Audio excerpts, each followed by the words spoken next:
شیطان انسان سے الگ کوئی مستقل وجود نہیں رکھتا۔ نفس امارہ اور شیطان ایک ہی معنی کی دو مختلف صورتیں ہیں۔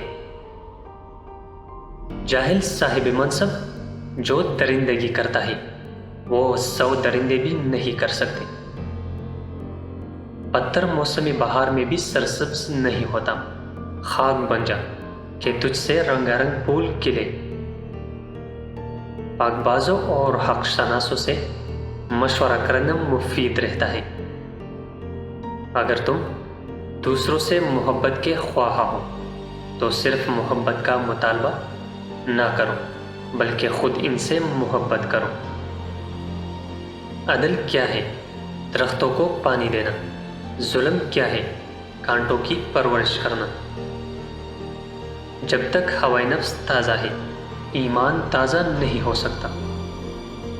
اس دنیا میں کوئی خزانہ سام کے بغیر، کوئی پھول کانٹے کے بغیر اور کوئی خوشی غم کے بغیر نہیں ہے۔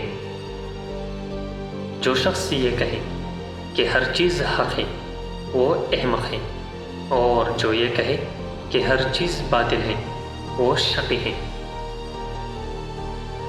اپنے اعمال حیوانوں جیسے ہوتے ہیں، وہ شریف النفس انسانوں کے بارے میں بھی بدگمانی سے کام لیتا ہے۔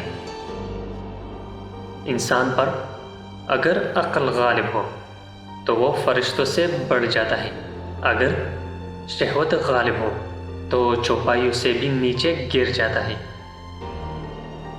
خواہ تو کتنا بھی عقل مند ہے پھر بھی کسی دوسرے صاحب عقل سے مشورہ کر لیا کر، اس طرح دو عقل مل کر تجھے مصیبت سے بچا لیں گے۔